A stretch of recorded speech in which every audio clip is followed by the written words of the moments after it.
Sadness, a feeling in response to grief, discouragement, or disappointment. An emotion that lingers within us all. This is a feeling that resonates deeply in the characters that we take these epic journeys with. Let's remember the boy on the swing who was feared by his village when all he wanted was to be noticed and become the village leader.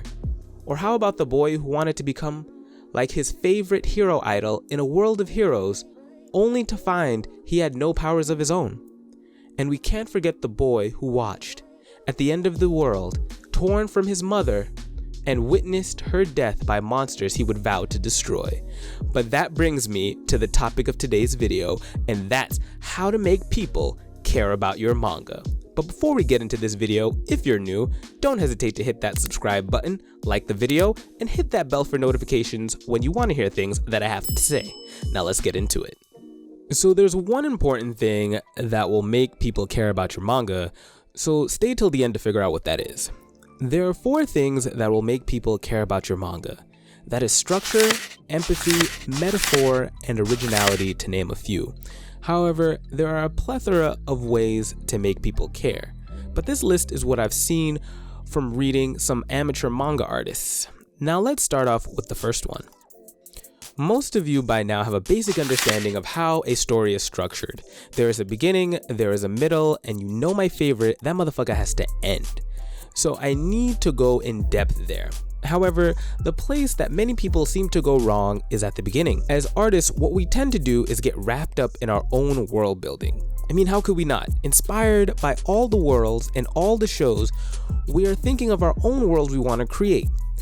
And that's when we make the mistake of world building first and putting our character second. This can be used to great effect in a short, compelling hook, but should not be the main focus in the beginning of your story. I'm gonna ask you guys this. Why would I spend whatever number of pages trying to read something about a world when I don't even care about who's in it? Let that sink in. Instead, let's flip it and talk about building our first pages around our character. We want to show the world who they are and what problems do they have. Big or small, conflict is this driving force for your story progression. What did your main character believe in, and what in the world changed their viewpoint? At this point, usually a backstory would be a nice intro to your story. Let's look at all of the superheroes that we know. Batman, Superman, Spider-Man, to name a few. I know a lot of people know or have some idea about these heroes' backstory, hence why we are able to connect with them so easily. In the backstory, we can learn what our character likes, how they will go from one point in the beginning of the story, and how the events of that story will create a new realization for them. And this change is growth for them. And we don't want to be short.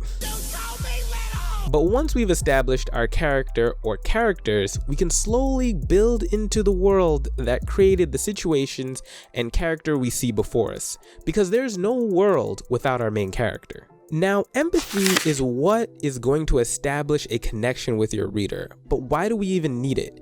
Think of yourself and your problems you have gone through, or potentially a lot of people have dealt with. How do they make you feel? And how do you feel when that happens to someone else?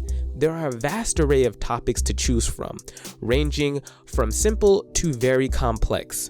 For example, bullying is a topic for many shonen readers, as it's something that many young kids would possibly deal with in their lifetime. I know I've dealt with it, and it sucks. And in doing this, it creates an easier connection with the main character and the reader that is experiencing this.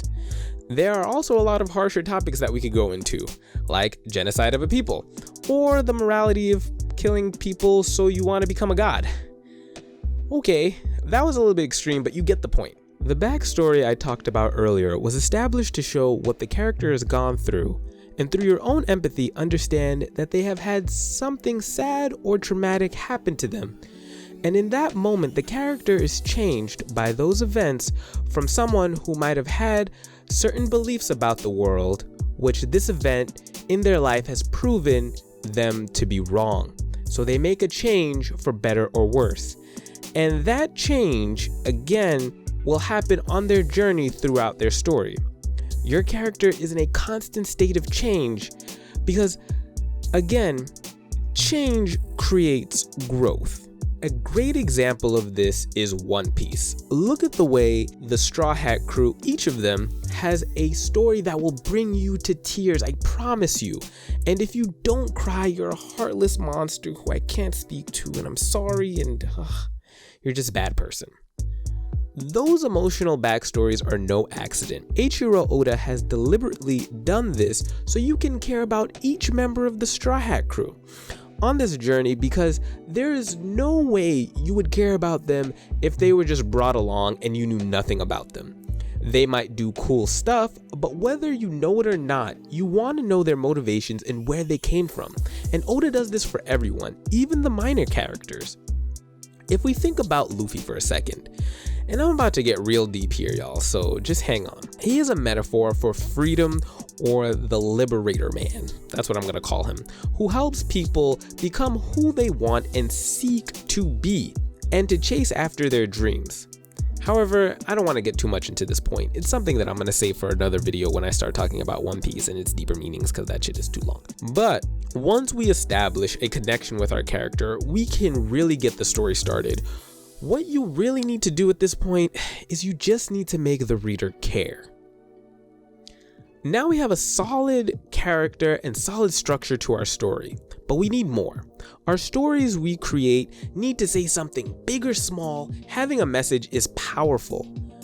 However, to reach the right people, we need to dress up our message in something that looks a little bit more interesting. The method of doing this is using metaphor. The metaphor is one of the strongest aspects in manga and anime, and I think it's an amazing tool that many series use to varying degrees. The way I think you can look at metaphor is looking at your conflict, but making it wear a different outfit, if you get what I mean. Let's look at the Titans and Attack on Titan and their overt and covert symbolism as well. What they represent to Eren and how that eventually changes throughout the series, going from beasts he fears to realizing that he is one of them and that the world hates him for it. Then how about this? Let's look at the world of pirates again, and how we talked about earlier this metaphor and idea of freedom, going where you want and doing what you want to fulfill your dreams. And then we can even look at metaphors in a hardcore awesome show like Kaiji, giving the feeling of something being so enormous and just enveloping our main character that just really pulls us into the story. The main point is metaphor is powerful in showcasing your world an idea that is digestible and entertaining to the reader. The metaphor probably could, and I would argue, be the main character's fear personified as their motivation for them. That motivation becomes stronger when fighting that metaphor. The last part is the heart. This is what you need, and I will say it every video. That is, you need originality. We all love that sword-wielding, spiky-haired character who saves the day. However, your eyes are what make the world unique. I know we all love our heroes from anime and manga. However, unless you have a really compelling reason, or you happen to be born from this country, then there's no reason you cannot make something different.